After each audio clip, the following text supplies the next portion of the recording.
Well, hello, everyone. Thank you for your patience. Let me see. How many people do we have today? Oh, we have a bunch. Look at this. That's great. We got about 20 people. Can you all hear me all right? Super.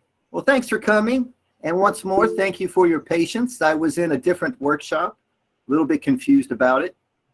But now we're here, so we can talk about lesson planning. Now, it's my understanding we have a lot of returning people, so I think you will have a lot to share about lesson planning too.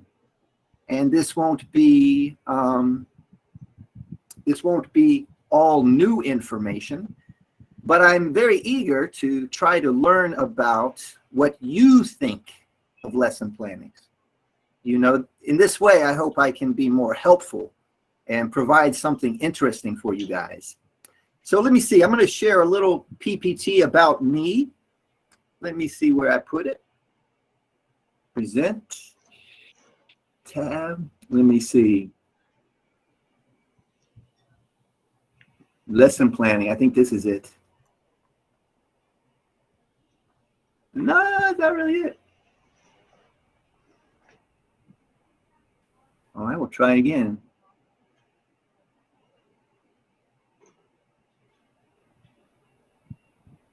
Present now. Boom. Wow, here we go. Look at this. Isn't that impressive? Boom. Okay, everyone. This is a PPT. Actually, I made it with Google. They call it slides. And I made it. My name is Bubba. And my English name is Bob. If you speak English or you have an English name, we can use English also. But Bubba works for me. And I can't wait to share this PPT I made with you guys. So let's see what we got here. This is a PPT. Oh, lesson planning. These are some ideas I had about today. I've got a warm up for y'all. It's about how to cook in a dorm room. I think a lot of you guys went to college. Maybe somebody lived in a dorm room. You know, I'm a strange person. For some reason, I never lived in a dorm room in all my education. It was kind of a weird thing I did. Some people don't believe it, but I often do things in an alternative way. Like I don't live in a dorm room. So we're going to talk about that. And then we're going to review a PPT about lesson planning. And this is the Fulbright PPT. So there's a chance you saw it before. That's why it's only a review. And we can discuss some lesson plans that are in the file. Maybe you saw them last time, but I hope now they could be more meaningful to you. And then the most exciting part of today's workshop, we can try to write a lesson plan and just experiment with that format. And then the fifth thing that we can do is whatever you guys need to do and talk about. Really, this time is for you, and I'm afraid of wasting it. You know, if I just show you an old PPT and tell you this is how it's done, maybe it won't be effective or useful. So please interact and share if there's something you really need, something you remember about lesson planning, maybe something you've learned that's valuable. Yeah, so that's going to be, you know, just a great 2-hour workshop with you guys. And on top of these things that we can do, I made some goals. These are my personal goals for today. I want to make a connection with you guys. I want to find out more of how I can help you. That's how I see my job as advisor, providing support and help. So today I want to make a connection. And part of that is trying to do some group work and getting in the groups. But also I'm going to call on people. I might ask you, I see Malka's right here. So I might ask Malka a question like, when you lived in a dorm room, did you ever try to cook something in your dorm room? You know, and you can say yes or no. Or if you don't want to play along, you can just say the dog ate my homework, you know, because, you know, you guys aren't children and I'm not forcing you to do what I want. So you can just say, hey, the dog ate my homework. I don't want to talk about dorm. That's fair too. And in this way of calling on people, trying to get you all to speak and share about lesson plans, I want to try to discover what you need, how I can help you be the best ETA or ETF or whatever your job is. I'd like to participate and help. Another goal is to get familiar with this ESA lesson. That's on the format in our PowerPoint. So I'm hoping at the minimum, after we talk today, we can all use this word ESA and we can share using this framework. And then number 4, I'm just going to introduce language objectives. That's not specifically on our template, but in my work, this is something that's important for me to include on my lessons, is what language will students do? And usually we say there's 4 things: reading, writing, speaking, or listening. And I want to invite you, when we look at lesson plans, I might call on somebody and say, Helen, look at this objective. What kind of language do you think the students are going to need for this kind of schoolwork? And then number 5, we're just going to get this party started, y'all. It's getting live. Are you guys all in Taiwan? Yes. Maybe we've got some quarantine people. Maybe we've got some people at home. It's lit. Woo! I like it already, y'all. I like it already. And I know you're just amazed with my PPT right now. I should warn you guys, I'm from the 20th century. And I just started doing this PPT stuff when I got to Taiwan. Everybody loves it. I'm still learning about how great it is because I'm old school. I do the chalkboard stuff. So this PPT, y'all could imagine if we were in my classroom, I would just write this on the board with a piece of chalk. Yeah. Maybe you guys can help me. That's what's going to happen is I'm going to learn about PowerPoints from y'all. Okay, let me see what else I put in this amazing PowerPoint here. Oh, an introduction. Yeah, we got to have that part, right? Like I told y'all, my name's Bubba. I'm from North Carolina. Maybe somebody's been there before. It's on the East Coast, not too far from Washington, D.C. That's usually how I tell foreigners. Oh, yeah, near Washington, D.C. I've been teaching more than 20 years. It's hard to believe. I started in 99, started teaching. I've done 10 years in America and 10 years overseas. So I've seen both sides of that. It's a different game, honestly. And I'm someone who loves language. I just think it's fascinating. There's an old, story about the fish who discovers water. I don't know if you've heard it. Linguists talk about this. And the fish try to tell all their friends about water, and no one sees it or really gets it. And sometimes language people are like that. The language is everywhere. And to me, I'm always thinking about it. And it can be useful as a language teacher. That's kind of how I started working in this capacity. And then the final thing about me is I'm a bad student. I don't know who was taking attendance today, but I was late, right? Very typical Bubba. Yeah, and I don't like school either. I don't know what to say. I love language. Don't really like school. Which leads me to my first question of the day. Why do you think I'm here? Does anybody want to take a guess? Why do I work here? And why am I giving this teacher training if I don't like school? Does anybody have any thoughts about this? I might call on somebody. Let me see. Does anybody want to take a guess? Why do I work here? Should I just pick somebody? All right, I'll give a moment. In teaching, this is called wait time. So all the people can consider it. And for students in Taiwan, after they consider it, they're going to have to translate it into English. So wait time can be valuable. Let me see. Well, Helen, can I call on you? You have a nice face. Your camera's on. Do you mind taking a guess? Why am I here if I don't like school? Sure. So my immediate thought is that I'm sure some of our students also don't like school. And I feel like you can give us kind of an insight about how to better connect with them. I love that positivity, Helen. And I love the connection right away to students because when I was a student, I got in a lot of trouble. My teachers would often beat me for being a bad student. That's something that happened a lot in the 20th century is teachers and principals can beat the children. So I remember that very clearly. But I love learning.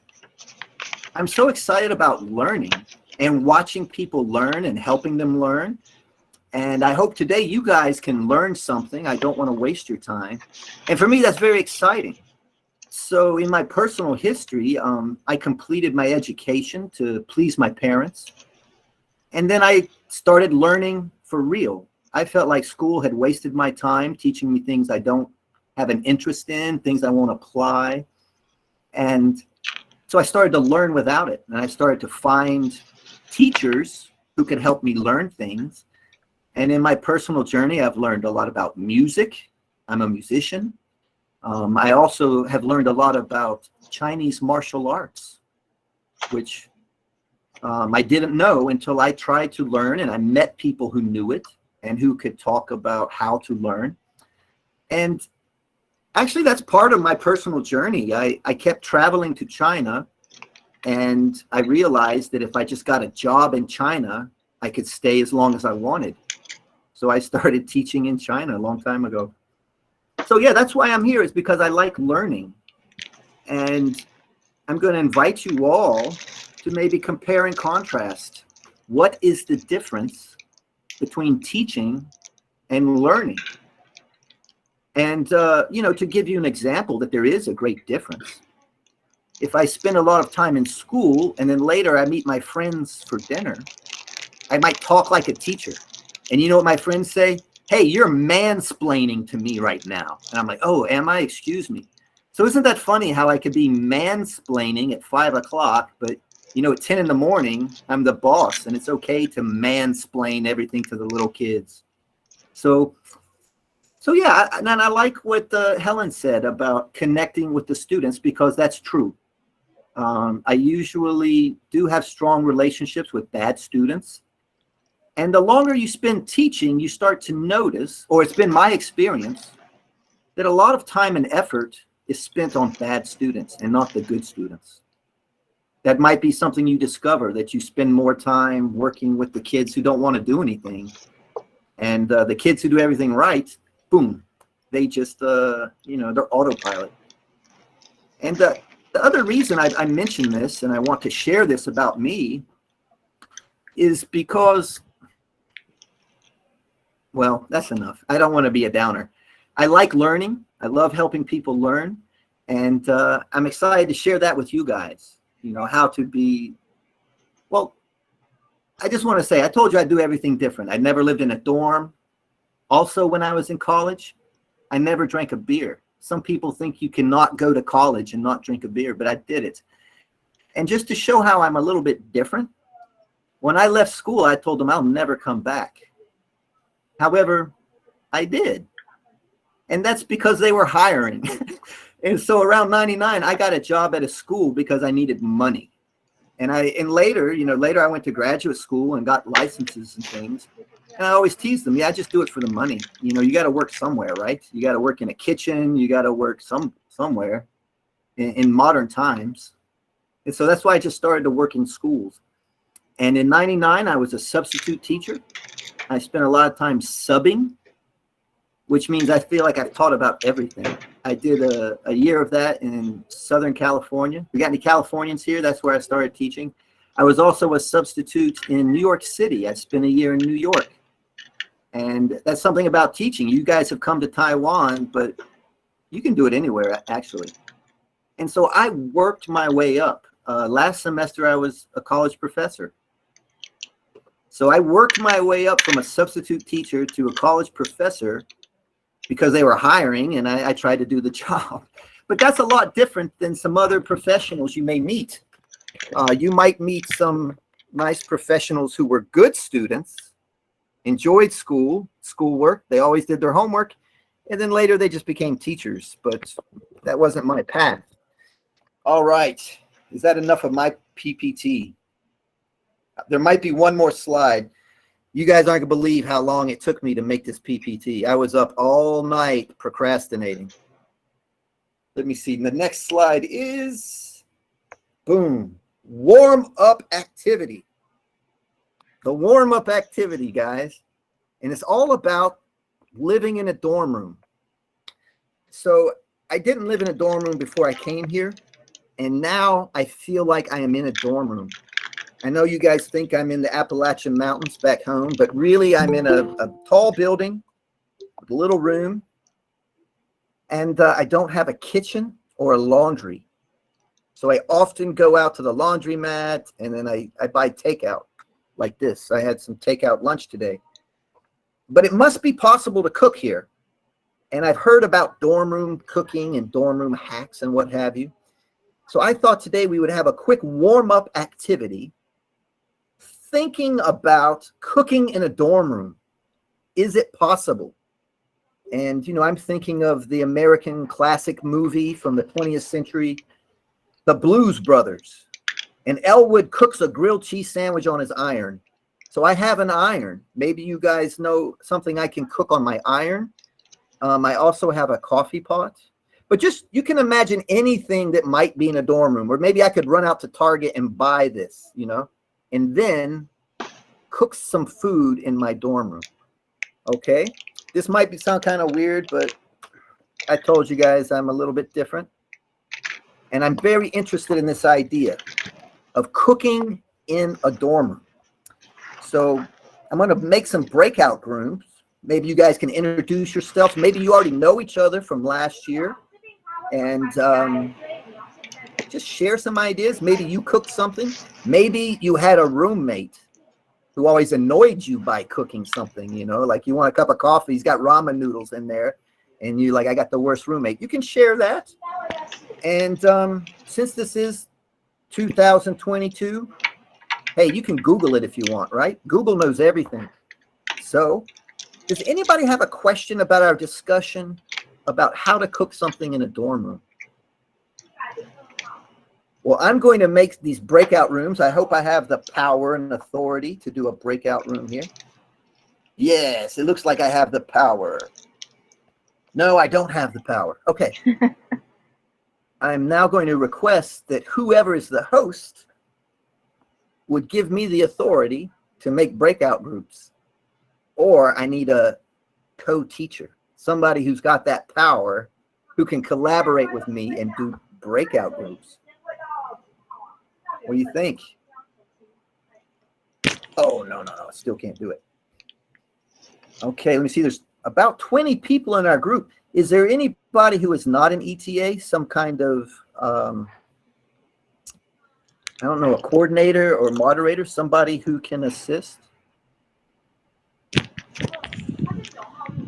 Let me ask Kevin, because we don't know who has the authority of this account. Oh, okay. Well, thank you so much. Okay, I'm going to stall by talking about myself. It's one of my favorite topics.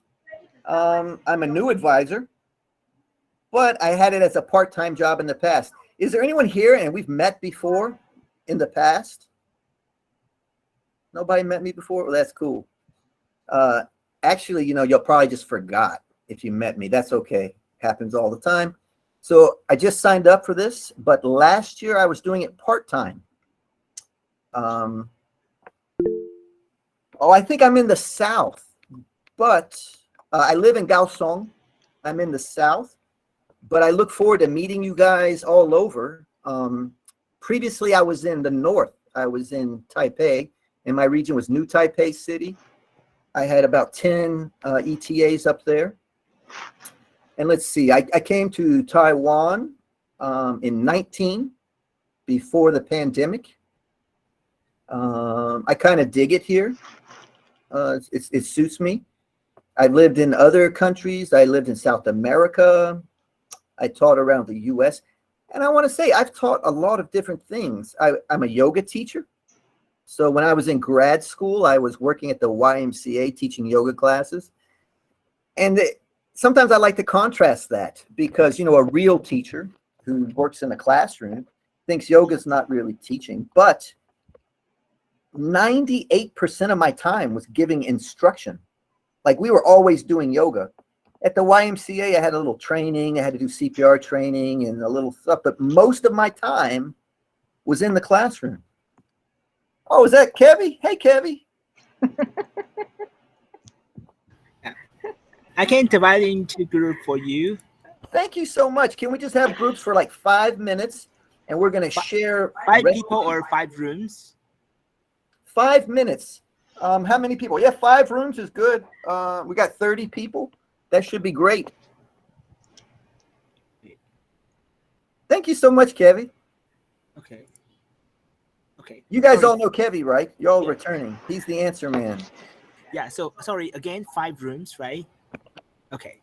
What is? How long will it be? 5 minutes. Okay. Give me a second. Okay. Are you guys ready? Yes, sir. Okay. Go. Thank you, Kevy. You're welcome.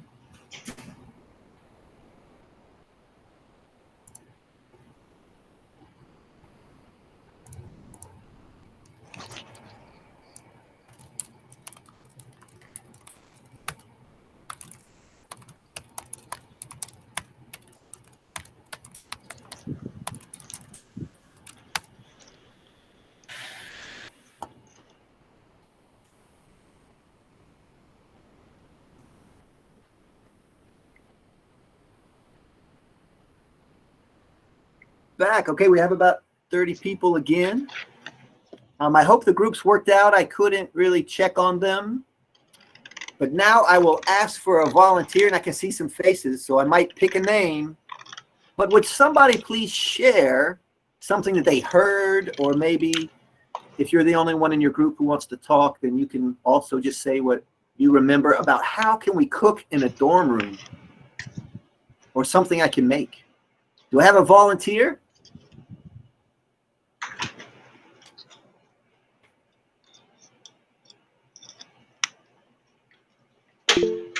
All right, Fina, thank you, Fina, for volunteering.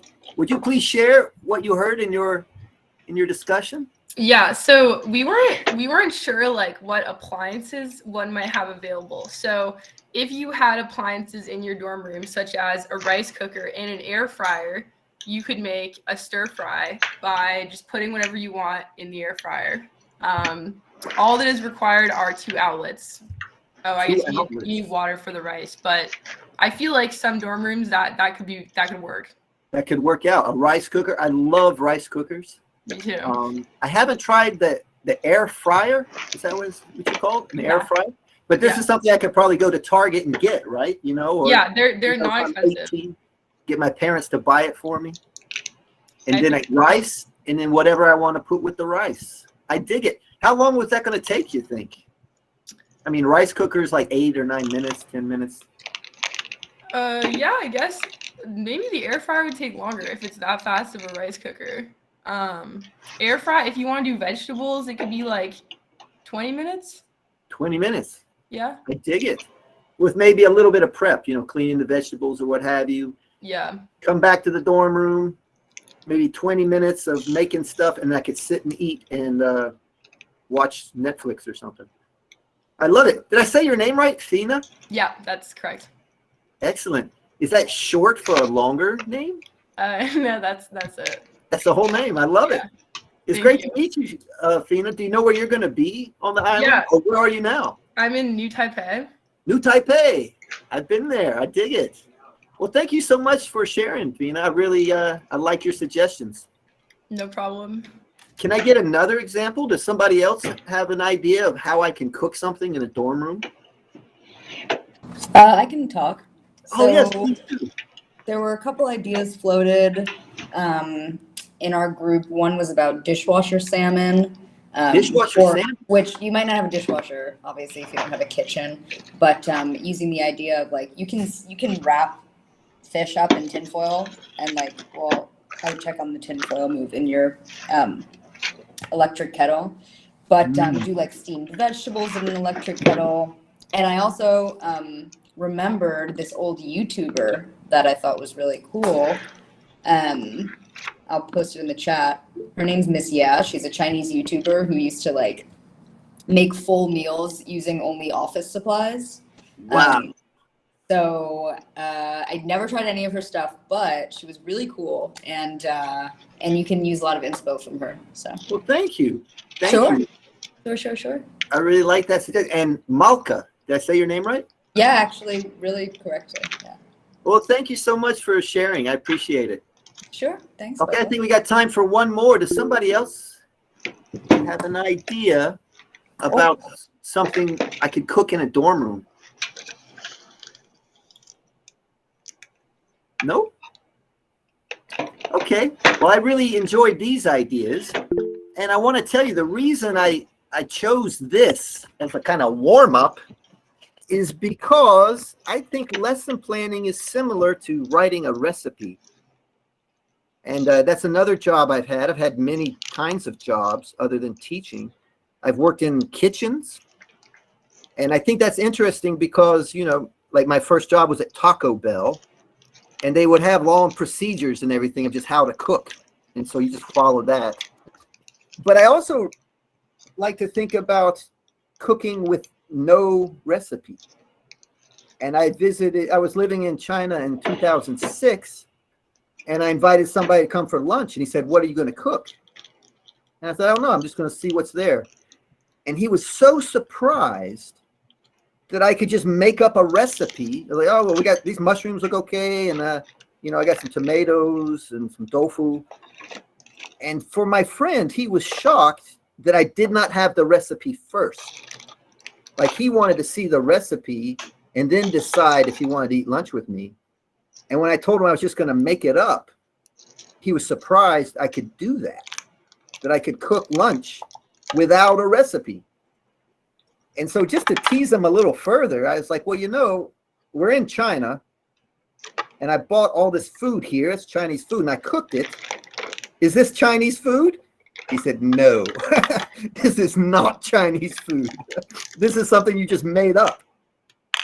And, you know, sometimes teaching, you don't need the lesson plan. You already know, you know, what's going to happen.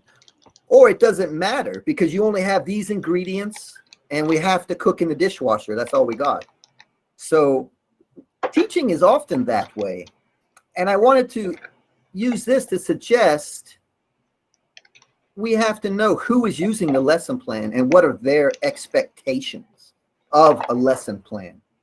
And I think you all have tried this before. You know, when I was an advisor before, I had to read the lesson plans.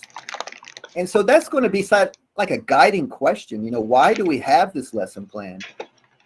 You know, should I have written out for my friend like a menu? This is what I'm going to cook. Is that necessary? You know, he would have liked it, but, you know, I've been cooking a long time. So sometimes, you know, it's a choice, or I'm just cooking and I don't care what I cook. I just got to eat. And so let's think about that when we dive into this PowerPoint about lesson plans. Because in all the schools I've been to, there's kind of like a way they want it done, the lesson plan. And today we'll look at the Fulbright lesson plan. I hope you're familiar with it. If not, we can learn about it.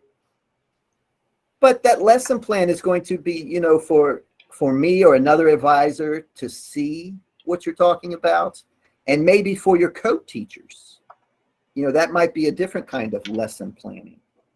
So we'll think about that. And, you know, something that is important for the recipe is if I have a recipe and I follow the instructions, but somehow at the end, it's not really food, well, I failed, didn't I? Even if I had the recipe and some reason I got confused. I thought of this a long time ago. I was living in Korea, and there was a social media thing, share your favorite recipe. And my buddies were doing it. This was 2008, I think, you know, a long time ago in terms of social media. But I didn't know how to write a recipe. because in Korea, everyone was using weights, like 5 grams of this or whatever. But in America, where I'm from, people often use volumes. And then there was the thing about metric. Should I write it in metric? Because some people are going to read it in America and they're not going to really dig the metric stuff. And then the ingredients were all different. Like the food I was getting at the store in Korea, a lot of my friends in North Carolina, they can't go pick up seaweed and tofu. They have to hunt it down and find it. And this can be, the same with the lesson plan. I looked at the lesson plans on the PPT, and one of them I think I could do right now. I could just take that lesson plan and teach it. The other one, it confused me, as if it was written in metrics and I use imperial, or it was written in weights and I use volumes. So these are some interesting things that I think of when I'm doing lesson plans. Okay, does anybody have a question or want to share anything before I launch another PPT? Okay, I'm going to go to it and see if I can share this official. And this lesson plan PPT was made by people who have a lot more experience with PPTs than I have. Super. So this is called lesson planning. And it's a review because I think you guys have seen it before. Let's see, let's make it into the slideshow. And I was told I could edit it if I wanted to. I did not edit it. I'm just going to skip the stuff I don't like. For me, the PowerPoint is replacing textbooks in schools and institutions. I know we'll have textbooks here in Taiwan. However, to me, it's the same role.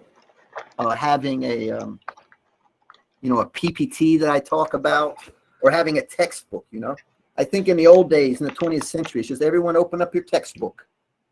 So let's get into this. Woo! Lesson planning. Things you asked last time. Did you really ask all these questions? Okay, you're going to pack some stuff for Taiwan. Here's our schedule. The first hour, what is a lesson plan? Now, that's a good question. I've suggested it's similar to a recipe if you're going to make some food.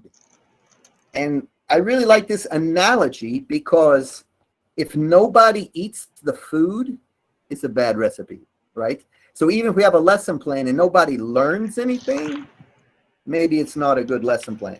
That's my perspective here. What is a lesson plan? How do you lesson plan?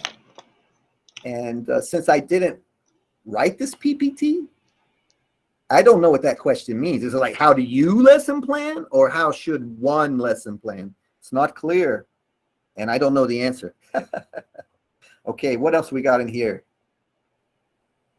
Examples. Yes, we're going to look at some examples, and I hope you guys remember some of these things from your own work. And we're going to take a break. It's almost break time already. In the second hour, an activity in stations. Now, I think I'm going to ask Kevin to make small groups again.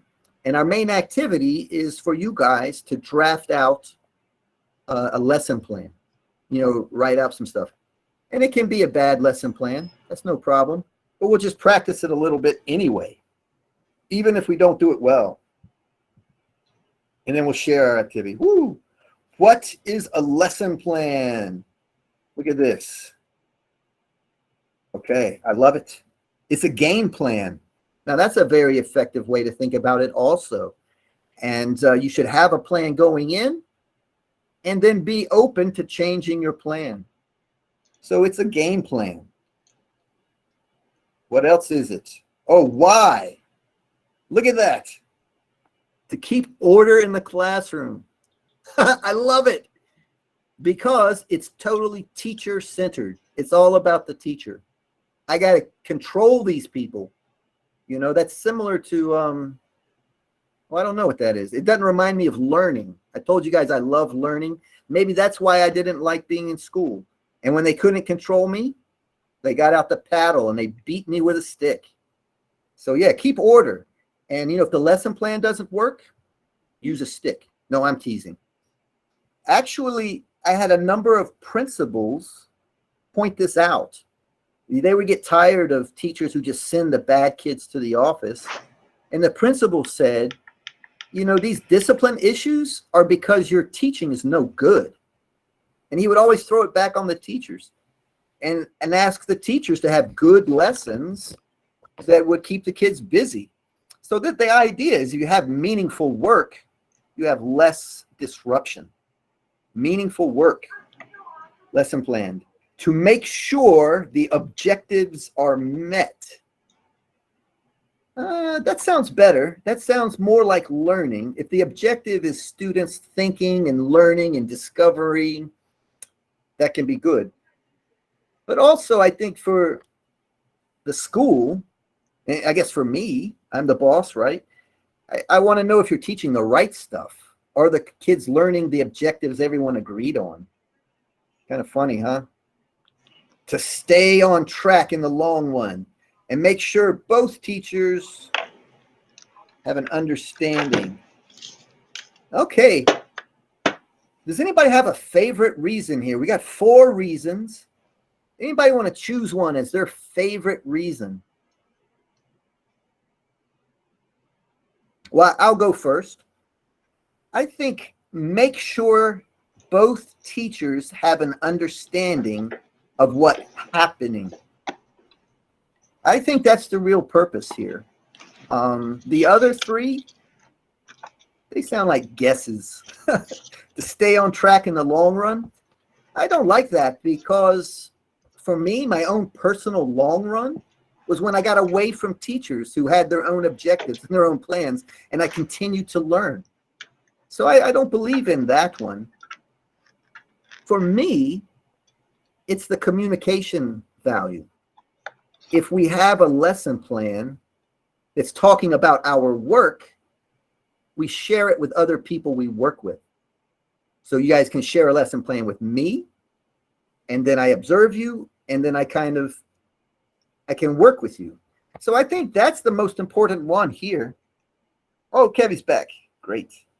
So here are some reasons to give a lesson plan. Okay, there's some examples. Yeah, so many different options. Okay, these are some pictures. Yeah, I love pictures and PPTs. Okay, that's what it looks like. They all have the same components. Maybe they do, maybe they don't. I think we will find differences, right? And if I could say they all have the same components, I mean, they're all talking about the same thing. What is happening in the classroom? In the way that recipes talk about the same thing, you know? They can talk about procedures, talk about the materials you need, and how much time is required. That might be the common components of lesson plans. What does that say? So why don't we just focus on the format you will be using? Hell yes. Okay, so this is the template that Fulbright uses, and I hope it's familiar to everyone. I have it as a Word document, and you know, after the break, we're going to get back into groups. I'm going to ask you guys to try to fill this in. That's hard for me because it's not a real paper, so I can't give you a piece of paper. I hope you guys, being younger than I am, that you know how to do all this digital stuff well. So I'll try to either share the link, I think. I don't know, we'll cross that. But look, the topic, what are you teaching? What is the date? That's very important. You have to put the date or we don't know when it's happening. And then the time, that can be important. The teachers, the grades, the book, the setting, or the special situation. All right. Lesson objectives. Now that's really key here. What are we trying to accomplish? Now, my advice on lesson objectives, for about 7 years, I had to do this in my hometown. I was just a regular teacher. You have to give this in. I think the secret is you guys pick one objective that's easy to talk about and observe, like we're going to see it happening. In reality, if you got 20 kids, there might be 20 objectives. They might all learn something different. But the goal is to pick a type of objective we can observe and work on. And then you might easily say, oh, really, there's two things that go together. Well, that's true. Sometimes you want to put everything on the lesson plan, or sometimes you just have to put the minimum, right? Minimum, especially if you're doing bilingual education. Personally, I would spend more time preparing the lesson than I would writing about the lesson. But everyone's going to do it different, especially if you're co-teaching. They may want to see more or less. The materials, well, that would be like our ingredients cooking in the dorm room. What do you need? This part might be for you to remember to bring dice, or to remember you need markers, or just to remember something. That is the gift of writing. It helps us remember things. That's why our species started doing it. So this is a chance to write down something you might not remember. The last time I worked in a public school, I had to give my lesson plan 2 weeks before I taught it. So some of these things I would forget, and I would know, oh, we're covering Louisiana Purchase, but I might forget the special materials. And then since we're doing, language-focused instruction, basic vocabulary, maybe some sentence patterns or some language you want all the students to use in the lesson. So that's the main ingredients here. How do I get the next one? Oh, it's filling it in for me. Look at this crap.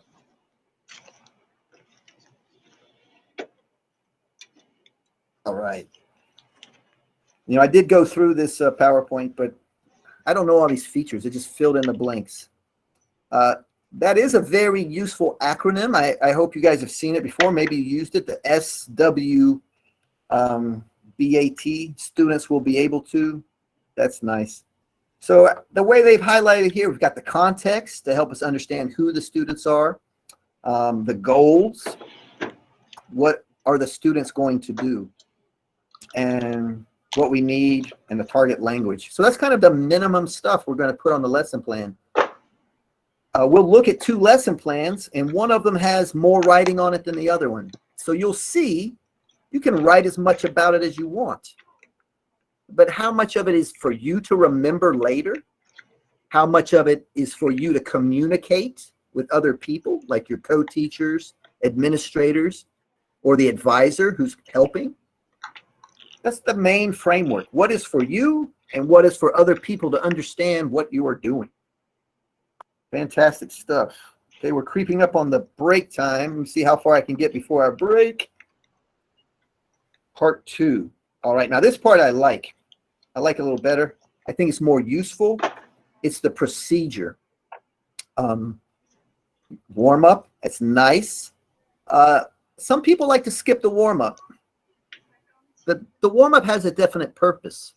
I was working, actually I was in a middle school last year in the US. I had some immigration thing, found myself in America. And this math teacher told me she always makes the students read for 10 minutes in math class. They have to bring a book and read. And you might think, oh, she's pushing literacy because the kids need to read.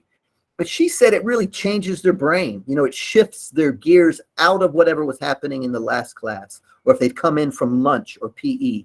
Make everybody read for 10 minutes, and they all calm down. They use different brain waves. Their mood can change. And then she said they're ready for some math, and that she will not teach math without this warm-up. So think about that and try to observe the effect of the warm-up on the learners. It should prepare them kind of for our topic. Okay, the introduction. And here you see they've got the PPP, presentation, practice, and production. It's kind of the model of students' engagement. Sometimes this is described as I do, we do, and you do. This progress. And here at Fulbright, I've been hearing the ESA, another way of talking about these 3 steps. Then finally, you can close it down, have some closing or summative review. My father said that he took teacher training back in the 60s and then didn't want to be a teacher. But he said it's like you tell them what you're going to tell them, then you tell them what you told them. That was the recipe they were using back in the 60s. And so that's the closure, just to say, this is what we did, you know, and recognize the work and try to frame it as a complete thing. And then number 6 is the extensions and adaptations. Now, I don't know, is it going to fill in the blank for me here? The bulk of it. What we got? Oh, yeah, look at this. Oh, let me go back one. Okay, go back one. Wow, I take it back. PPTs are very different from textbooks. They fill in themselves. So here it's saying, don't just jump into the lesson, and then it says, teach them something, practice it, and then they do it. Take it home. I think that's the closing it out. I want to draw your attention to this word teach. I don't really know what that means, and I'm really skeptical of teachers, because when I was 11 or 12, actually before then, but 11 or 12, I gave up on my teachers. I had a lot of bad teachers before. But what is that teach? That's a very interesting thing. And the reason I point your attention to it is sometimes when I'm in schools, I feel like teachers have an inflated sense of what happens, like what is teaching all about. And I want to say, like in some of the college classes, I would try to keep everyone engaged, but I could walk down the hall and see kids looking at their phone in class. They're not listening to the teacher. They are learning from their phone, right? And on my phone, I can dial up, you know, Yale University and watch a lecture on John Milton if I want to for free. At my university, it costs $1,400 to take a class on John Milton, but I can do it for free on my phone. So that's going to be a reoccurring question. What is the teaching part? I'm not sure.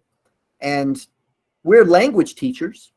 We teach people language, but everybody on the planet uses language, and only some people talk to teachers. Most people learn English without a teacher. Most people learn Chinese without a Chinese teacher. So we really need to be clear about, what is that teach thing? What does that mean? What are teachers doing in the class? Boom. Okay, so the ESA. Now that's what I've been hearing about. When I did a teacher training course in 2005, they called it something else. I just remember it was like LAP or something. And they said it's like PPP. And now we've got ESA. So we got ESA, engage, study, and activate. I don't know. Maybe it's just the same thing. Here it says it's more student and less T-fronted. Teacher-fronted, student-fronted. That's new terminology for me, but I am student-centered. So I'm very interested in learning, and often I don't call people students. I call them learners. That's my personal preference. Students is kind of your institutional identity. I think learning is a more natural identity. All human people do this. All human people use language. So we need to be careful if we believe we have some secret knowledge. And I told you I like Chinese martial arts. That's the tradition of the teacher in Chinese martial arts. He knows something I don't know, or she. I had a lot of women teachers also. They know things I don't know, and they can tell me.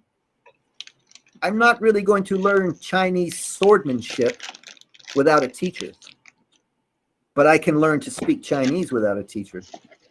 So I am very student and learner focused. So this is really the guts of it. Something to engage the students, and that goes back to control. If they're doing things we want them to do, they'll be too busy to do the things we don't want them to do. So we have to engage them. Here it says grammar discovery. That's kind of interesting. A lot of people know grammar in their mind. It's a natural thing. Once more, we don't have to teach it that much. And the study, it shows the students are working. And that's the key when you're student-centered. Who is tired after the class is over? Are you tired, or are the students tired? It's possible to arrange the lessons in such a way the students will be engaged and using energy, and you don't have to do as much. Because in my opinion, it's natural to learn and grow. All right. Now, reflection. This is an important part. Well, actually, I'm going to go back one more slide. Sorry, I forgot a detail on the last one. Boom. At the bottom, after we take it home, it says optional extension and adaptations. Now, it's optional for the students, but it should not be optional for us. Should not be optional for us. It's important for us to have a plan B, and that can go under like number 6, because you might have a great lesson and then suddenly you realize 8 kids in the class have been to Australia, and all of a sudden they know a lot more than you realized, and those kids who went to school in Australia will need an extension. Or you might find that most of the kids cannot do these prepositions we're talking about, but maybe 4 or 5 are really good and they know their prepositions for some reason. So it's nice to have this optional extension. It means not every student must do it, but it's good to consider the variety of learners, how everybody's different, and reflect on the material. What's the next level? If the kids are already reading at a 4th grade level, can you give them something from the 5th or 6th grade level to meet them? So that's one thing I wanted to say about that before we go on. And then we get to the reflection. Boom. Now, the reflection is very good. One reason the reflection is powerful is what I'm going to call common knowledge. Common knowledge to me is something that's apparent or obvious. So after you teach a lesson, you have the position of looking back on that experience, and it's in your common knowledge. Okay? It's your chance to rewrite your lesson, to see what didn't work. For example, the prepositions, like only half of the class really needed that preposition lesson, and the other half of the class was very good at the prepositions. That's an important reflection. In North Carolina, where I'm licensed, that's one of the 6 things they measure a teacher on. How well do you reflect? The first one is, do you know your subject matter? Many people think that's all there is to teaching. I know something you don't know. I'm the lesson planning expert, and I'm just going to give it to you, and then now you know it. In North Carolina, there was 5 other things they wanted teachers to do, including reflection. I can share one story about lesson planning, and where I was working, for some reason, only the bad schools needed lesson plans. I told you spend a lot of time with bad students. Well, the bosses spent a lot of time with bad schools, and I often worked in a bad school, and I had to turn in my lesson plans 2 weeks in advance, and they changed a rule about assigning teachers. And if you were in a good school, it's possible they would put you in a bad school. And one teacher freaked out and wrote to the newspaper about it and complained, and specifically said, I don't want to write lesson plans. That's not fair. And so we can imagine she's in a good school. She has good students with good parents who get the kids to do their homework and everything. And she doesn't have to write out the lesson plans. Just like, you know, my mom didn't use a recipe to cook supper for me. She just knew how to do it. And so the superintendent freaked out and said, do you mean there are teachers who don't write lesson plans? And everyone suddenly had to do it. And then I would talk to a teacher and they'd say, I don't know how to do it. This is the trick, using my concept of common knowledge. I said, okay, write a lesson plan for what you already taught today. Just practice the language. The lesson is not a mystery. The lesson is something you can remember because you just taught it. And now you can practice the language of writing the lesson plans. So I'll come back to that a little bit later. But that's one reason a reflection is so powerful. Because now you have the whole lesson clearly in your mind. You can see how the students responded to the lesson. So please don't skip on the reflection. That's one way you will be a better and better teacher. In fact, that was my mantra in some schools. Every time I had a really shitty day, I'd say, this is making me a better teacher. I'm not going to quit. This shitty day is what it takes. And that's part of reflection. Okay, are we almost done with this fascinating PPT? Let's see. Reflect. Take the time right after the lesson to jot down blah, blah, blah, blah, blah, blah, blah. That's how we grow and become better teachers. And this will help us with lesson planning. Maybe you guys don't write a lot of lesson plans. As soon as you see a lesson, try to write it out. You know, your co-teacher leads the class. Just ask yourself, what is the engaging part of this lesson? What is the study part or active part? What are they producing? Try to write a lesson for somebody else's lesson that you watched, and then access that common knowledge. This will be different than using your imagination to brainstorm and say, oh, I have to write a lesson tomorrow. No common knowledge, right? Or minimal common knowledge. You might know you have to do this chapter or these words. You might know something about the students. But reflection, I think, is a position of maximum common knowledge. All right, is that enough? How do you lesson plan? And look, that's all it is. It goes into co-teaching. Co-plan lessons, get to know your co-teachers. The SMART goal for lesson planning. Whatever. Time management. Okay, I got a comment here. The younger the learners are, the shorter their attention spans. Now, that's a fact. Now, this is something I took out of elementary school. I did 4 or 5 years, maybe 4 years elementary school. You just always change it. Now, I do this with my college students too. I don't know if they have short attention spans from social media or what have you, but this is something I would use anytime. Multiple activities. And when I've worked with a lot of local teachers, and we discover they do a lot of the same thing over and over again.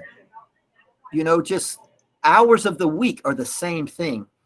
A variety of activities can be very valuable. So that's something interesting there, you know, plan time. And when I started lesson planning, the time was the most important thing for me. I really got into lesson planning when I lived in Shanghai, and my school didn't really have lesson plans, so I had to make it. You know, they just wanted me to cook dinner with no recipes, so I have to make my own recipes to cook dinner, right? And at first, time was the most important. But when we discussed cooking in a dorm room, time only came up a little bit. But you might need to write down the times. I didn't write down times. I don't even know. It's almost time for a break. What is this? Be flexible. That's great. All right, right before the break, I'll show you this. The students are the center of all we do. Now, my colleagues made this slide. I could guess. I've worked with these people before. I respect them. But I don't really understand this image, you know. The learning goals and objectives, that's not for students, really. You know, students, there's an expression, you learn something new every day. I confess, I haven't been learning something new every day. But for most of my life, that was about it. One thing a day I'm going to learn. And when we think about students, they just learn a little bit more. They're not thinking about these goals. So, yeah, I don't know about that. Teachers and ETAs co-plan. Now, that's an important part of the lesson plan. The communication value for your colleagues. And then assessing. Yeah, I don't know. Being student-centered and student-focused is a buzzword, but often it's a lie. It's not true. A lot of the work just serves the institution and does not serve the learners. So, you know, it's important to think about the learners when you're making your lesson plans, because it can be a very common situation. You prepare lunch and you give it to them and they say, I'm not hungry. Or they say, I don't like noodles or whatever. So it is important to think about the students. Okay, now does it say break? Oh my God, that can't be it. Or we'll do that after the break, y'all. Let's take a little break, huh? What do you say? I've been here about an hour. Can we take just a 5-minute break? You know, I told you guys I'm from the 20th century. This is new to me. However, one of my beliefs is that it's not that good for the eyes. So I recommend you look at something else for a few minutes. You know, maybe close your eyes for a few minutes. That might be a nice break. Have you guys been looking at computers all day? I can't wait when we're together. That's really when it happens, you know. That's where the real learning. For me, I like being together. So let's take a 5-minute break. Look at something else. Close your eyes if you like. Look out the window and take a little eye break. We'll come back, look at some more lesson plans, and then we'll try to make some lesson plans if we can. Great. I'm going to turn on, give your eyes a rest. All right, Malka's back. Thank you for turning on your camera. I appreciate that. Yeah, I also hate talking to blank screens. Oh, yes. I gave so many workshops this year. I'm up to about 35, I think, and maybe 10 or 15 were online. And I got to tell you how I felt, Malka. I felt like a college radio DJ. And there would be like 125, 150 people there. But it was like I was a DJ just talking to my girlfriend and my roommate and a couple random truck drivers. And yeah, it's hard to keep your spirits up. I had that at the end of last year where we were teaching online for the month, and it was, anyway, I commend your attitude. So it's hard. Well, I'm just hopeful we're learning something. You know, that's my focus, that we can learn something. Let me see. I'm going to call on somebody else. Hey, Michael. How you doing, Michael? Can I ask you a question? That you can. So did you use this Fulbright lesson plan before? We've seen the format before, although in all honesty, I just kind of like had something more rough on a day-to-day thing when I was teaching last year. Sure. It's what serves you, you know, and maybe you have to collaborate. So maybe whatever you're writing is useful for your co-teachers or the people in the school. It's really a tool. And, you know, we're providing a nice example. You know, the one I use is a little different. It's called PSYOP, and it has a little more about language. But it's really what serves you, Michael. You don't have a copy of this, do you? Of this document? I might somewhere buried in my computer. See, that's what happened to me. It's been a while, so I had to ask for it again. I didn't know how to access it. Well, thank you for sharing, Michael. It's good to hear from you. Can I call somebody else? Janaya. Janaya, did I say your name right? Thank you for asking. It's Janai. Janai. Mm-hmm. Wonderful. Janai, you were an ETA before too? Yeah, I was ETA last year. So this lesson plan template is kind of familiar or not? Maybe like Michael, you didn't need it. It's not that I didn't need it, but I think in my opinion, you have to wait until you get to like your school you're going to be teaching at and see who you're working with before you can just go in there with like, look at my lesson plan I came up with. So I don't think it's helpful in that way. I agree, Janai. And that's a little bit of what I was saying about common knowledge. What I'm hearing is you say, I need more knowledge. I need to see the kids and see the context before I know what kind of lesson plan I need. So I feel the same way. Yeah. Well, thank you for sharing, Janai. Where are you at? Are you in the north too? I'm in Hualien, so I'm on the east. East Coast. Fantastic. Hualien. Wonderful. Well, let's continue with looking at a couple lesson plans, and we'll see how David and Deja. Do any of you guys know David Herman? He was here. I think he's returned to the USA. This is some material he produced, and also Deja, whom you may have met already. She's giving a different workshop right now, but I heard she's coming to Hualien soon, so maybe you'll see her. I'm going to turn back on this PowerPoint, and we'll take a look at two examples that I think are real. They look authentic to me. So I'm going to pull that up again. Let's see. Tab. Lesson planning. Boom. Okay, so there's a couple examples here, and it took me a while to figure out this link. So actually, I'm going to see if I can stop sharing that, because these links were kind of funny for me. Let me try once more. I had to learn, maybe like you guys, you had to learn Google Meet over the weekend when on Friday they said we're going online. Use this Monday. Okay, here we go. This one's called Pete the Cat and Ocean Crafts. Do you guys know Pete the Cat? Like I said, I was in middle school for a while. I mean, I did a lot of time in elementary school, so I got to know Pete the Cat. Let me see, should this be larger? Is this satisfactory? I don't see the larger button. Is it this? Maybe. No, that's not it. Okay, whatever. So this is a Pete the Cat lesson plan. He didn't put the date. You know, you leave the date off. Maybe that's not important. The topic is ocean crafts. I like crafts. I like making things. In my experience, people will talk about what is in their hands. That's another example of common knowledge. You know, if I'm holding, you know, this pair of glasses in my hands, it's easier to talk about it and say it's blue or it's broken or whatever. So having something in their hands, I think, is a great approach. Let's see, it's the third grade, which is great. I'm from North Carolina, and our politicians made a law. You have to take a reading test to get out of third grade. Wow, how did that impact my work as a language teacher? And then I could see, you know, who gets left behind. They said no child left behind. But who is it that cannot read in third grade? Usually bilingual people.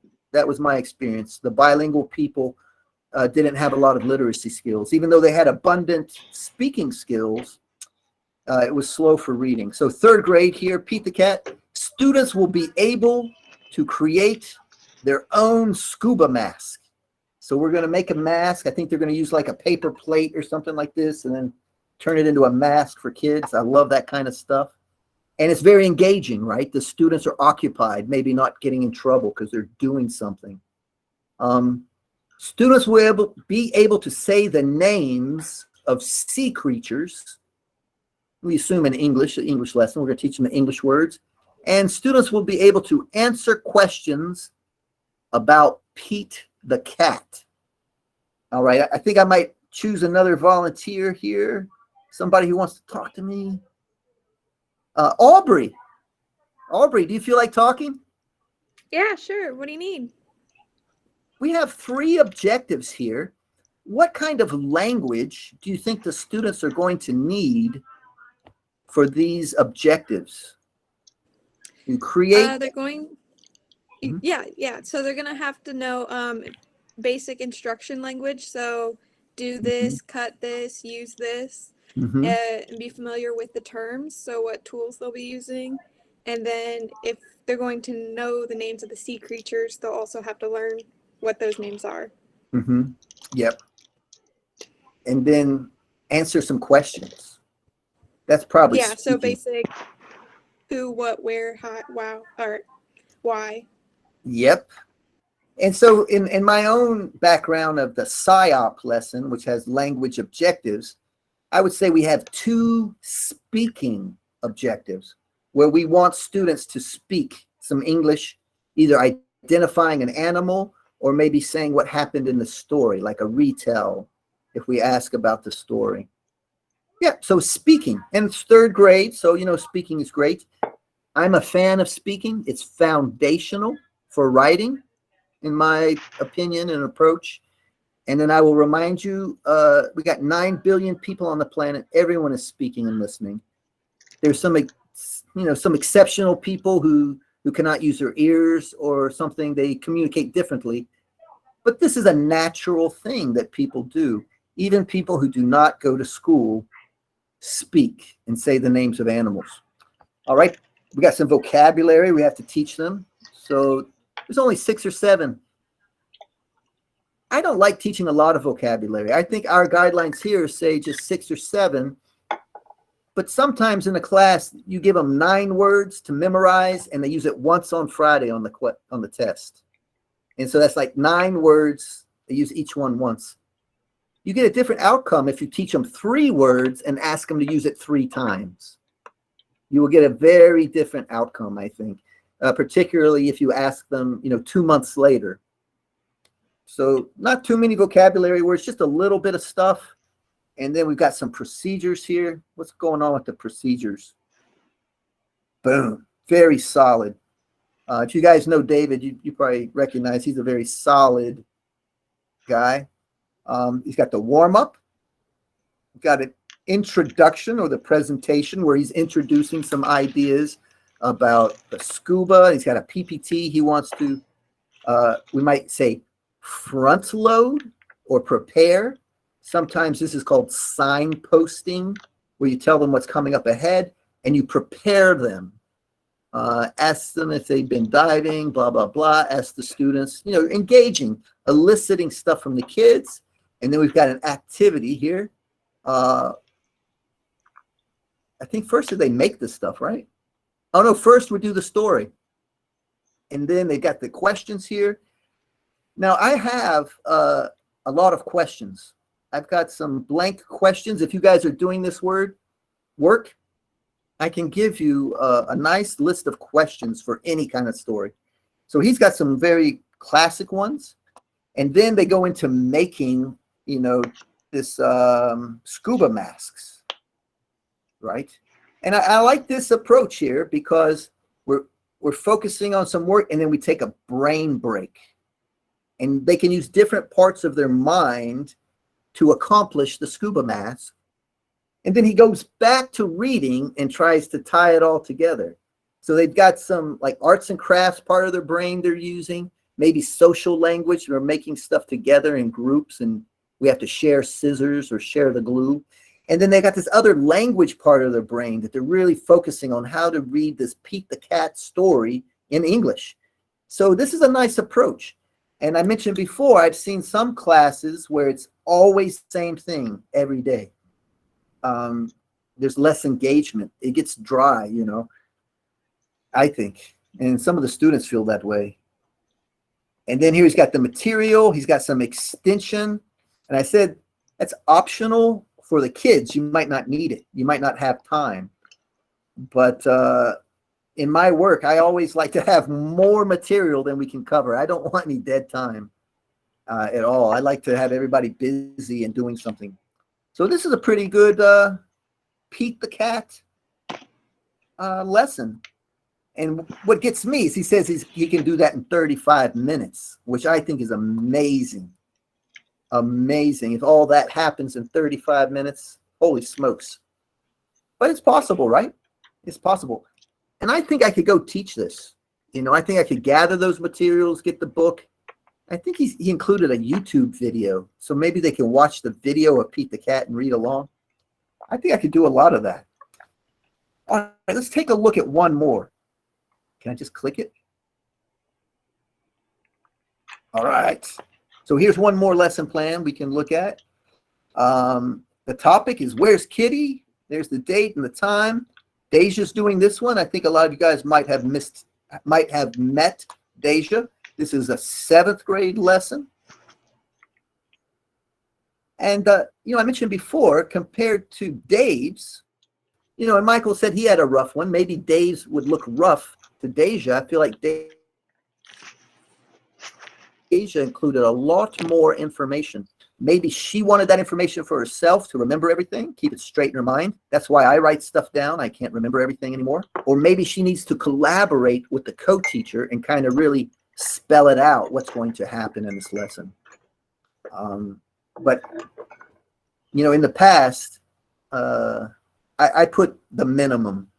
You know what I'm saying?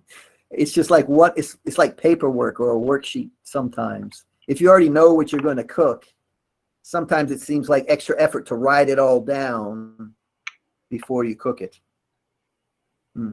So she's got 4 objectives. 1, 2, 3, 4. Students will call on pre-existing knowledge in a quick manner. Students will be able to orally produce sentences with the assistance of scaffolding on the PPT. Students will be able to comprehend presented dialogue passages, and answer comprehension questions. Students will be able to physically produce their own sentences using the vocabulary words provided. Now, my feeling about this, I would have done it differently. I would have chosen maybe one, and then in my mind, I know that some kids are going to do other ones. But here it sounds like every kid is doing the same thing, just step by step. This is what we're going to do. Okay, I'm going to try to call on somebody else. 18 others. How do I see everybody? This is how you see everybody. Okay, what have we got here? Calling somebody cool. How about Sonia? Is Sonia here with us? Sonia? Yes, I'm here. Hi, do you feel like answering some questions? Depends on what kind of question is. Okay, so you're not an ETA, are you, Sonia? Sorry, I'm not an ETA. Okay, it might be more fun if I call an ETA. Do you want to pick somebody? I think we have ETF here. Oh, ETF. Yeah, so they are experienced one. Okay. So do you want to choose one? I could just choose another one. I'm sorry to interrupt you, Sonia. I didn't realize. That's okay. You can pick another one.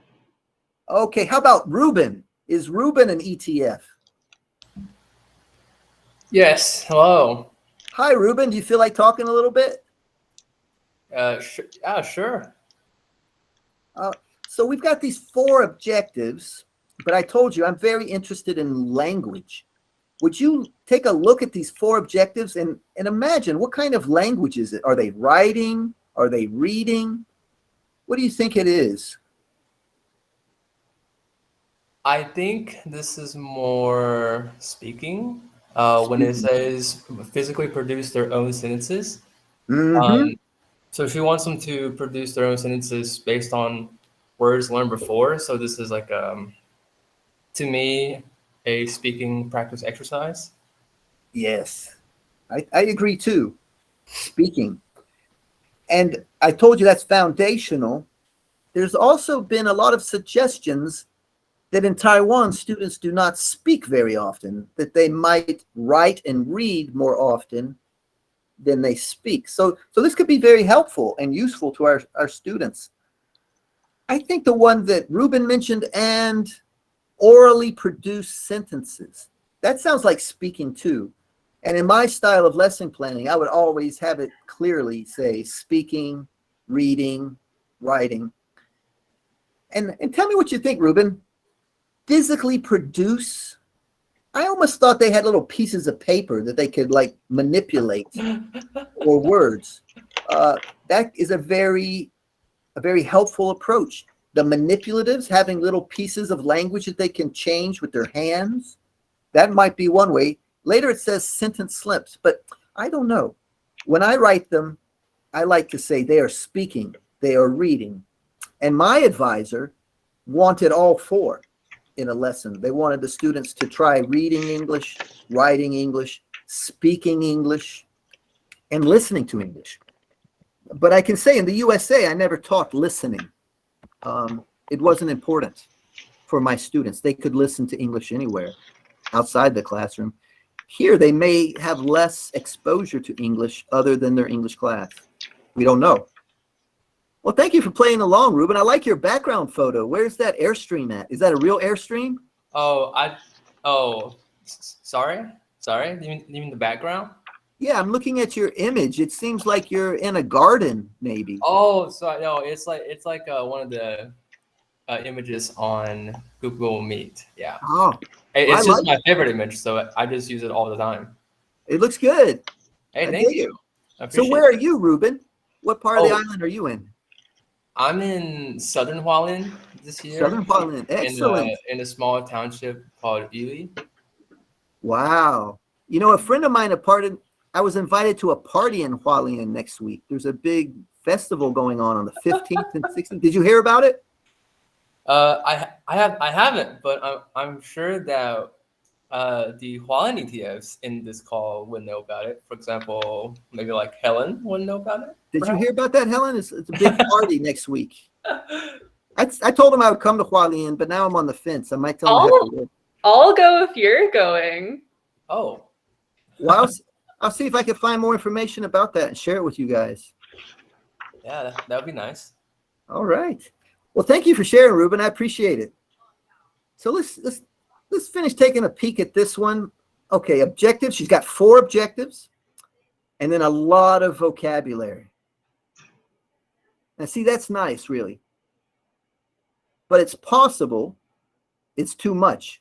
Maybe 7th graders are used to it. But I told you I used to work in kitchens.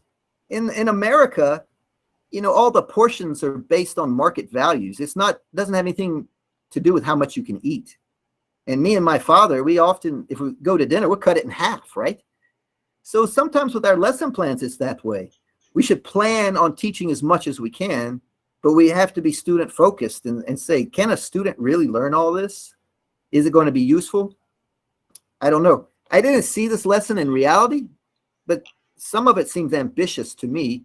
But if you know Deja, she's a powerful teacher. I think she could probably do it. She's good at it. So here's the presentation. Introduce the game. Use the PPT. We've got 2 minutes on presentation. A vocabulary warm-up for 2 minutes. Okay.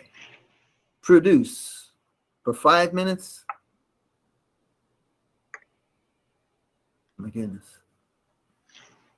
Okay, guys. Now, Deja's not here to really explain this, and she's my colleague and coworker. I respect her a lot. But if you gave me this lesson plan, I might think that's a lot to do, you know? And in my interpretation of teaching this, I might designate some of it as extension, you know, that optional extension. And that's important to remember when you have your lesson plan. You might have to abandon your lesson plan. I remember when I was starting out, I was trying to teach past tense irregular verbs, and nobody knew the prepositions of time and the adverbs of time. And so I had to throw away my past tense lesson until I could really build the foundation of these helping words. So that's something to remember. So Deja's lesson, she's got the presentation practice, and here they're producing sentence building. Yeah, that sounds like oral to me.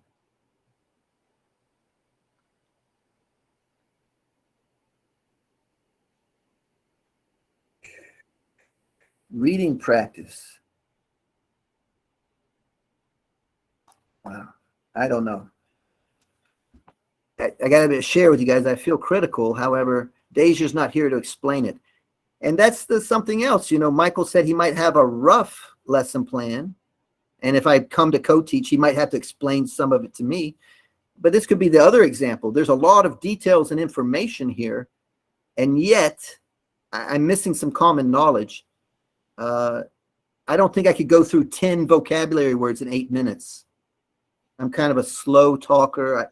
I talk slow when I teach English. So that's going to be my characterization. This is a lot of work.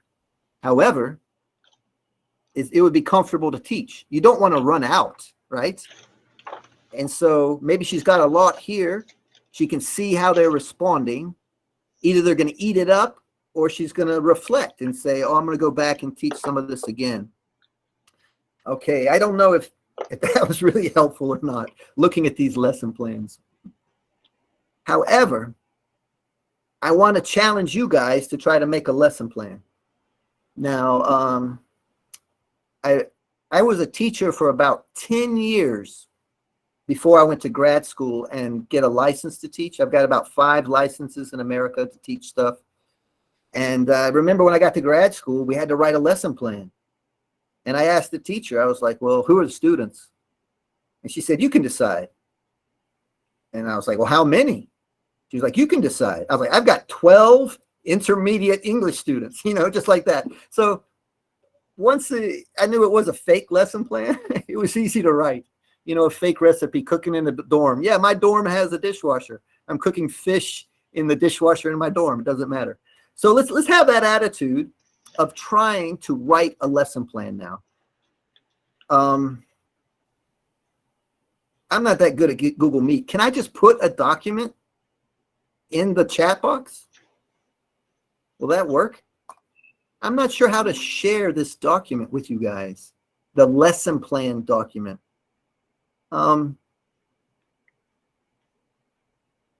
Well, let's dismiss the document, okay? That's really the worksheet, isn't it?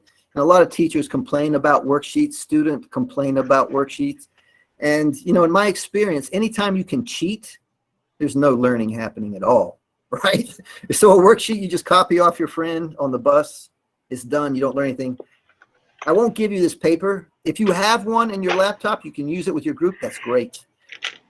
But I think the essence here, you know, the rough sketch Michael might be using is the presentation, the practice, and production, or ESA, engagement, study, which I prefer learning. Every time I look at the difference of these two words, I prefer learning.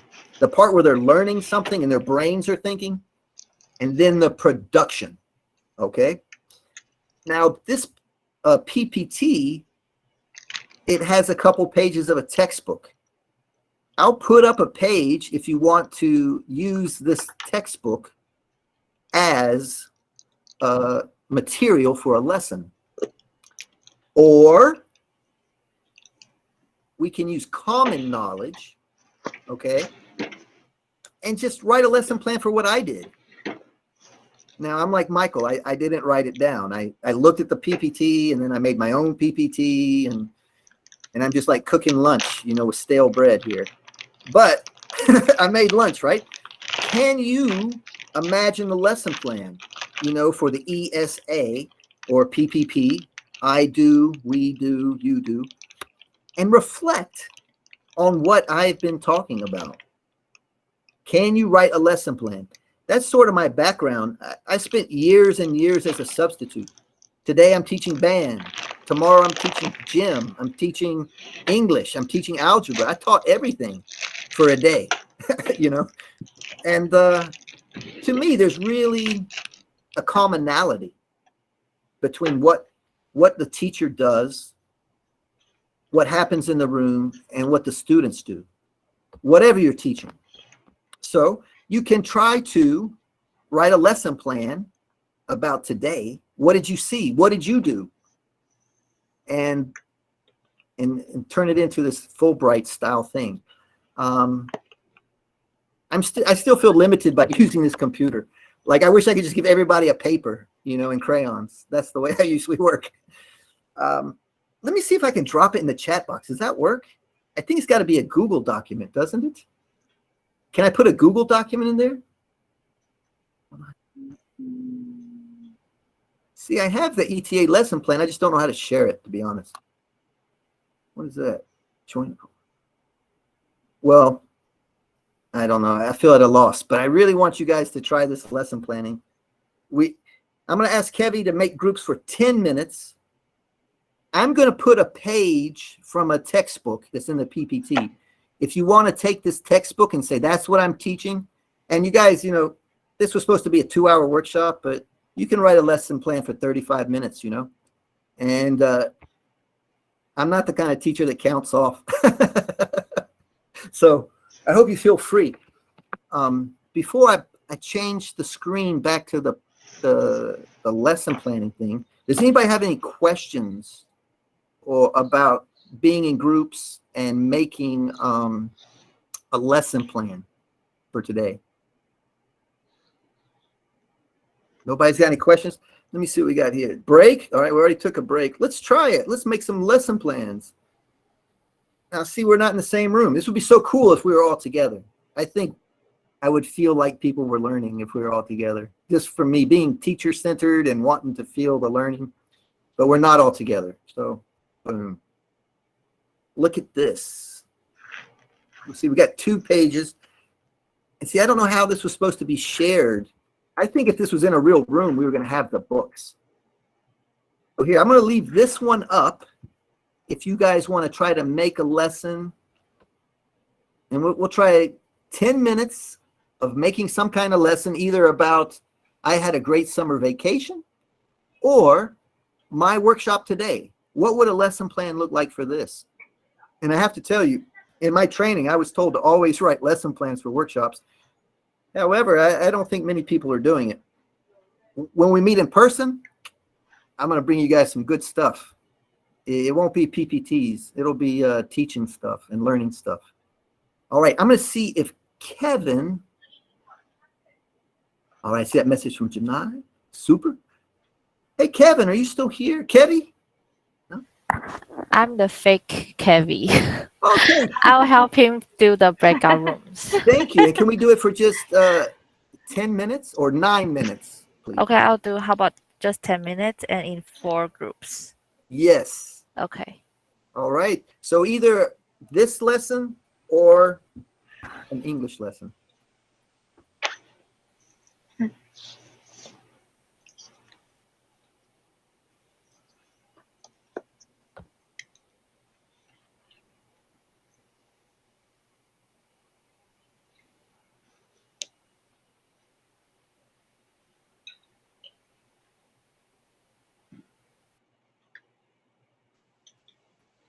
Do you want to go to any breakout rooms or you just want to like take a break? I think I'll take a break. Okay. I'll go to the restroom very quick. Okay.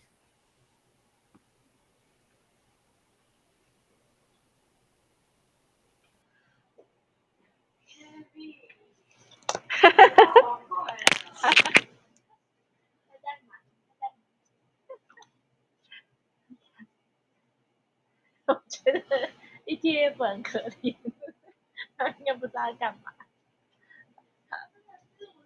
Frida 有在里面吗？有，你有在听吗？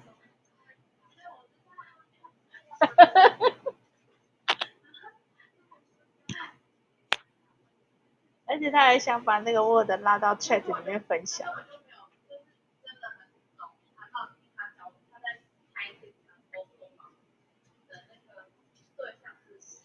他也没有熟悉一下这个软体。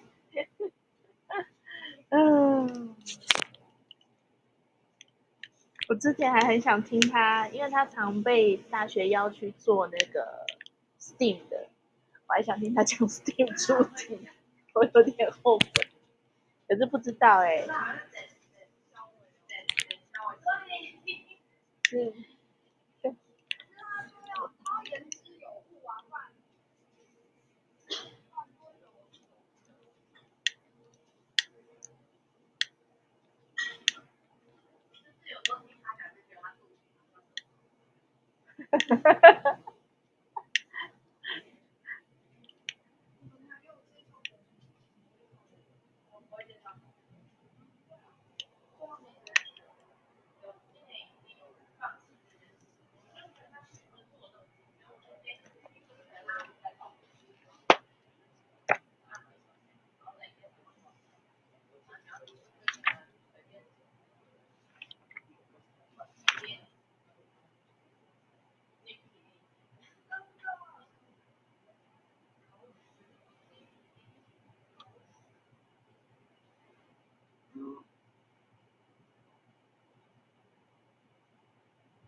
Frida， 请问那个另外一个 Annie 是谁？哦，澎湖的口景哦。他好乖哦，都没关镜头，我都受不了，他还可以从头到尾看。Hi Samantha, do you have any troubles? Oh no, actually we just wanted to come back so we could like take a picture of this to like reference it. But could you put me back in the breakout room then? Which Oh, breakout room? oh, I see it. I see it. Never mind. Thank you. You Okay, want to no see another problem. one? There's another. Hey. It's okay. I think she just left. Okay.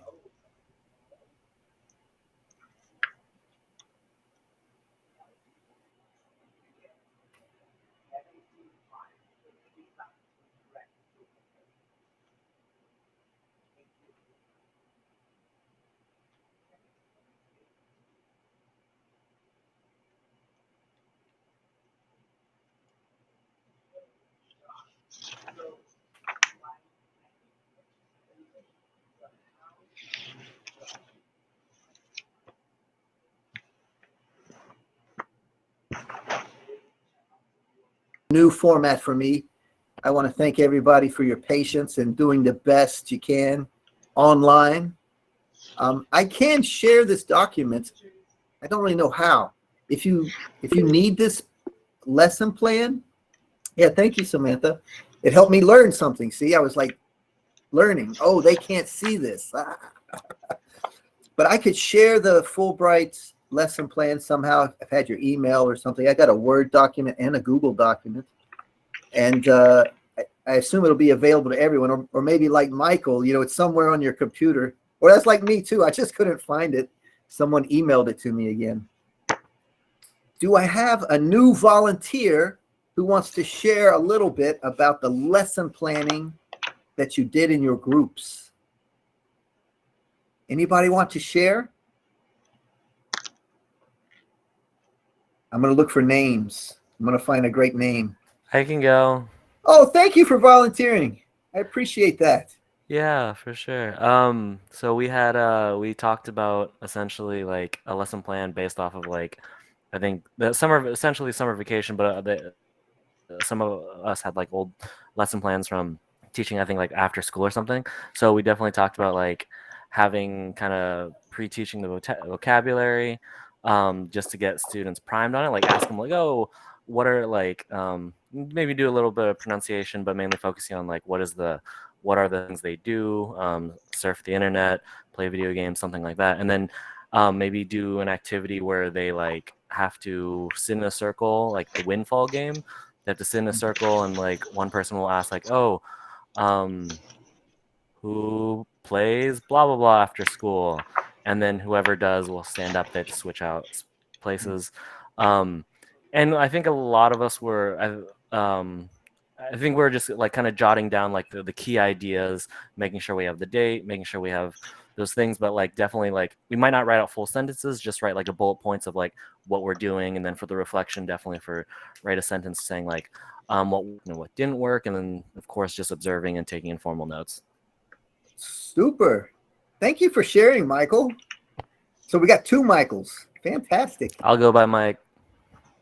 Mike? Cool. Thank you, Mike. And something I heard was you were drawing on your previous experience. And to me, that's the common knowledge, because really 10 minutes is not enough time to really invent something, is it? And I'd like to point out the distinction here, because there's two ways we use this word, lesson plan.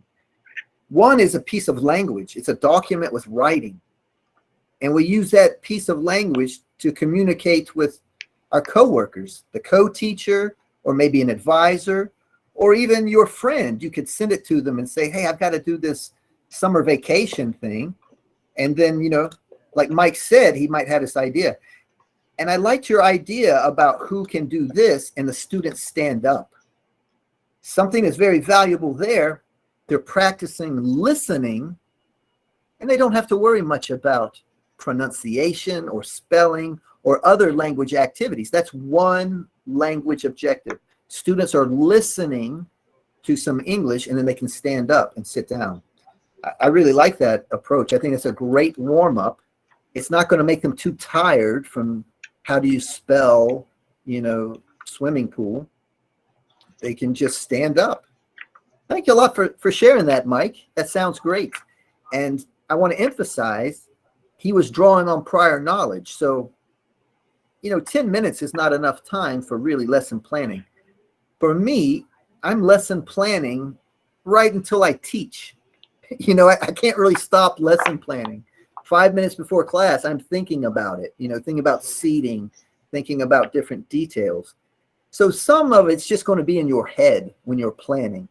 So Michael, for example, he had a rough piece of paper, but I'm certain in his mind, he had a lot of other ideas and prior knowledge of the students and who can do what. So some of it won't be on the paper is what I'm trying to say. And it's going to be important for you to decide what you need, either for communicating with other people or help you remember to bring your CD player or something that day if you're going to have to play a CD. Well, I guess y'all don't. I tried to give a student a CD. They just looked at me. And they were like, I don't know what kind of machine I should put this in. And we talked about it. He said, maybe they go to the library or find out. I'll forget it. Just give me back the CD. Don't listen to the CD. Okay. Well, thank you, Mike, for playing along. Can I get another volunteer? Did anybody try to identify the parts of my workshop or try to write a lesson plan for what I'm doing? Did anybody try that? No? Well, if I think back, I had a warm-up about cooking, but I was trying to use that as a substitute for lesson planning. Like if you give me a recipe, that's a lesson planning for cooking fish in a dishwasher. So that was the warm-up. And then I tried to present some ideas about these lesson plans Fulbright uses.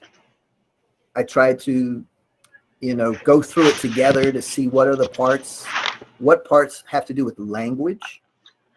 And then for the produce, I was hoping you guys could make a lesson plan.